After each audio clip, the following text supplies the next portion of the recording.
E a gente, olha, o domingo ontem foi animadíssimo nas redações, telejornais dando plantões, as rádios dando plantões, enfim, todo mundo enlouquecido com a notícia, porque ela é uma notícia enlouquecedora, no sentido de que é uma grande manchete, um fato jornalístico de importância inquestionável. É nesse sentido que eu estou dizendo que foi uma loucura. Um juiz federal, Rogério Favretto, que estava de plantão no TRF4 de Porto Alegre, provocado que foi por 3 deputados petistas, advogados também, não sei se os 3, mas pelo menos um deles advogado, concedeu uma liminar determinando que Lula, o ex-presidente Lula, fosse solto em 1 hora. Não deu mais do que prazo, determinando à Polícia Federal do Paraná que no prazo de 1 hora após expedido habeas corpus, soltasse o ex-presidente Lula. A notícia caiu como uma bomba nas redações, claro também no meio político, claro também nos próprios tribunais. A razão simples desse escândalo, né, desse impacto, foi que um juiz de plantão, monocraticamente, tinha decidido revogar uma decisão colegiada do mesmo tribunal que integra. E isso produziu durante algum tempo um bafafá monumental, porque na sequência dessa ordem, o juiz original do caso, o juiz Sérgio Moro, não cumpriu a determinação do juiz Rogério Favretto, esse desembargador federal, recorreu ao presidente do TRF4 e este, por sua vez, derrubou a decisão do juiz solitário, do juiz que agiu monocraticamente. Entre uma canetada e outra, mantendo Lula na cadeia, deu-se um debate intensíssimo nas redes sociais, nas redações e tudo mais em torno desse assunto. E eu acho que ele tem menos a ver com Lula preso ou Lula solto, embora o filé do churrasco tenha sido esse, do que com uma questão de fundo, que bate lá no Supremo Tribunal Federal, que ontem nem precisou se pronunciar a respeito. O caso nasceu e morreu ainda na instância da Justiça Federal de Porto Alegre. Vou tentar chegar nesse raciocínio. O juiz Favretto, ele é um juiz que tem uma posição, além de uma biografia, né, muito ligada ao PT. Ele já se pronunciou em ações contrárias ali ao Sérgio Moro. Ele foi membro do PT, trabalhou no PT formalmente, na Casa Civil não sei de onde e tal, bababá. Isso o desqualifica por princípio? Eu diria que não. Acho que não. Claro que não. Por que não? Porque está cheio de juiz aí, inclusive no Supremo, carimbado na testa com um currículo que passa por partidos diversos, né? O Gilmar Mendes tem passagem pelo PSDB, se não como filiado, como membro de Procuradoria-Geral da República ou como Defensoria-Geral, enfim, já esteve trabalhando para governos tucanos. O Dias Toffoli foi advogado do PT. E não há um questionamento tão categórico a decisões que tomam com este tipo de viés, de que ele é membro daquele partido ou daquele outro. Portanto, eu quero excluir esse caráter partidário na figura do desembargador Favretto para entender a decisão dele de ontem. Mas não quero excluir esse caráter partidário, oportunista, manipulado por parte de quem tomou a iniciativa de procurá-lo no plantão, depois das 7 da noite no TRF4. Esses advogados, que são parlamentares do PT, fizeram uma ação evidentemente combinada, se não com Favretto, mas sim com a lei das probabilidades. Esperaram que o tribunal fechasse as portas, recorreram ao juiz de plantão, num horário em que ele estava sozinho e monocraticamente responsável pelas decisões do tribunal, E sabendo que o juiz tem esta visão dos fatos, chamemos não partidária, mas bem adequada ao PT no caso, eu estou excluindo o partidário só para ser isonômico, hein?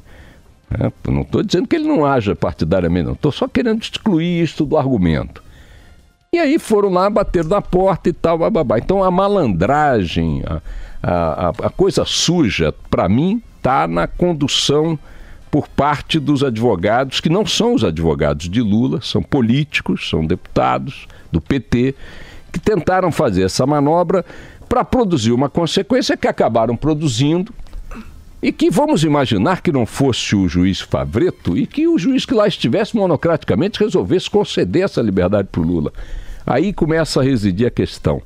Monocraticamente, pelo que dizem os juristas hoje, um juiz do TRF4 não pode subverter, anular uma decisão colegiada do TRF4, já transitada em julgado, já analisada em instâncias superiores.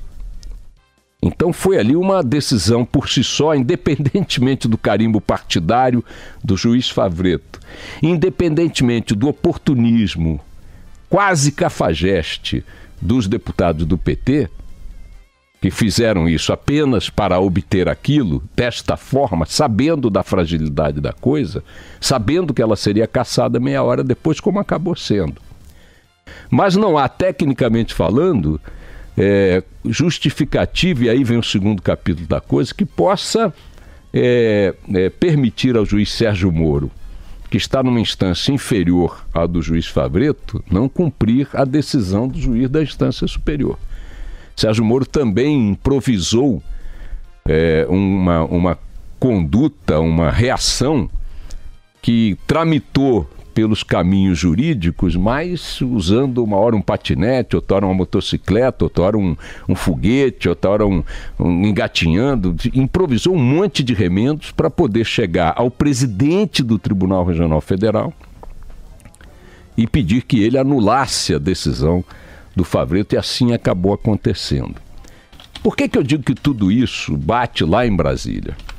Por que a gente está diante de uma situação jurídica que diz respeito ao Lula e que tem essa retumbância? Porque ele é ex-presidente da República, porque ele é a figura política de maior polêmica do país, ele esteve no poder por 8 anos diretamente, mais 4 com a Dilma, que ele elegeu e reelegeu, portanto foi para 12 anos, depois quase 13 anos, veio o impeachment, etc. e tal, porque ele está na liderança das pesquisas, porque ele é pré-candidato do PT à presidência da República. É evidente que qualquer político em qualquer país do mundo com esses elementos se tornaria a figura central da discussão política. A sucessão presidencial, e faltam menos de 3 meses para a eleição, ela está numa incógnita muito grande, porque o personagem Lula, com sua representatividade política e eleitoral, é uma incógnita nesse cenário. Não se sabe ali o que faz, o que não faz, para onde vai, o que vai, quem é que vai escolher para sucedê-lo na hipótese de não concorrer, e se fica, se não fica. O cenário não se define. Apoia Ciro, não apoia Ciro, lança Haddad, não... Isso há 3 meses da eleição.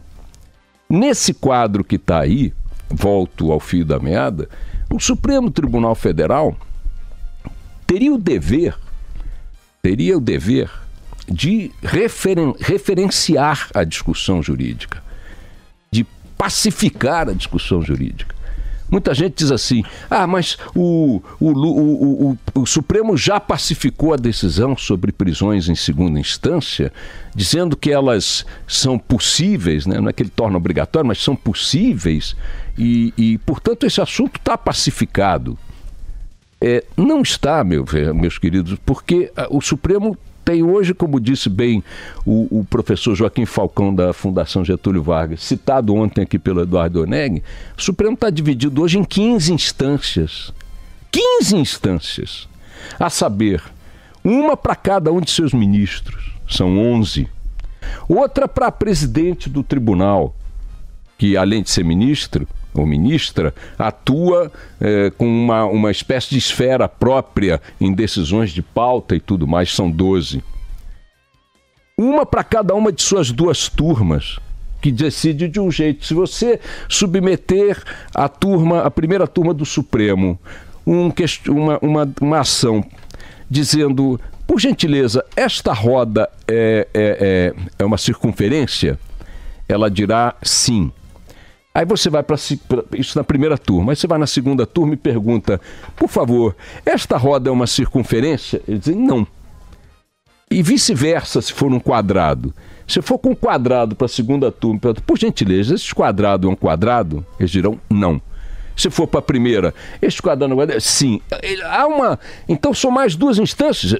O cara que está pagando o imposto e que quer uma Suprema Corte que analise questões com um pouco de lógica como conjunto jurídico que a Corte não encontra isso lá.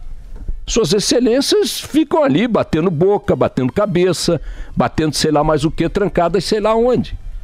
Aí já temos 14 instâncias. E a 15ª? A 15ª é o próprio Pleno, que também consegue, de vez em quando, pautar-se pela magnífica ação de decidir não decidindo.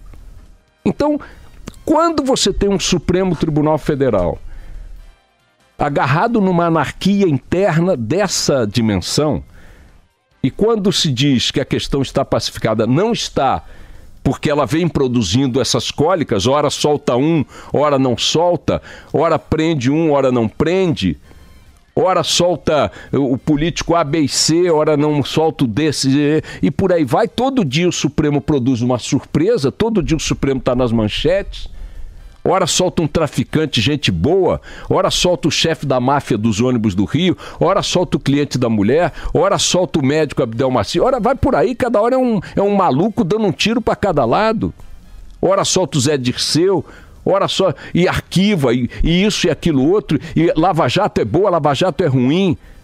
O Ministério Público é um bando de maluco, o Ministério Público é uma ponta de lança da luta contra a corrupção. Cada hora tem um entendimento diferente na boca de um ministro da Suprema Corte do país. E são apenas 11. Imaginem se fosse a torcida organizada do Corinthians, que tem milhões. Então, aquilo ali, num país onde a Suprema Corte parece fumar crack entre uma sessão e outra, não é de se surpreender que um Matusquela lá em não sei aonde deu uma canetada produzindo, digamos, a revogação da Lei Áurea. Amanhã um doido aí qualquer com toga, porque tá cheio de doido de toga, tem doido em tudo quanto é lugar, não haveria na justiça brasileira. Eles gostam de sugerir que não. Gostam de se indignar quando ouvem isso, mas tá cheio de maluco, tem corrupto, tem o diabo na justiça brasileira. Aí você pega com esse referencial que nós temos lá do Supremo, qualquer coisa vale. Então, o Supremo precisa sentar a douta bunda de suas excelências no plenário e pacificar uma questão. Não adianta dizer que já está pacificada. Quem votou a favor de um jeito naquela questão antes, agora quer votar de outro e está lá, continua dentro do Supremo. Ele vai continuar aprontando enquanto não tiver ali a decisão no pleno bater o martelo de vez. Então o Supremo tem que pacificar a justiça. O Supremo não tem que pacificar o país. O Supremo Tribunal Federal brasileiro precisa pacificar a justiça. Porque é a partir de sua anarquia interna que está valendo tudo toda hora. Da revogação da Lei Áurea ao não cumprimento de uma decisão judicial por um juiz de instância inferior. Foi o que aconteceu ontem. Por mais que um ache certo, outro achará errado. O juiz Favreto mandou soltar e o juiz Sérgio Moro, abaixo dele, não soltou. Você pode odiar o argumento do Favreto e adorar o argumento do Moro, mas é anárquico isso aí. Eu não estou nem entrando no mérito, mas pense bem, é anárquico. O coronel mandou soltar, o capitão não cumpriu a ordem. Recorreu ao general e o general apoiou o capitão. Mas isso é anárquico. Isso é anárquico. E está assim, e é assim, repito, porque o Supremo Tribunal Federal virou o epicentro da confusão, da anarquia que toma conta da justiça brasileira com tiro para todo lado. Se os 11 ministros sozinhos produzem 15 instâncias, como bem disse o professor Joaquim Falcão, o que vocês acham que vão produzir os milhares de juízes abaixo deles? as centenas de tribunais abaixo deles. Segue o barco aí, vamos lá.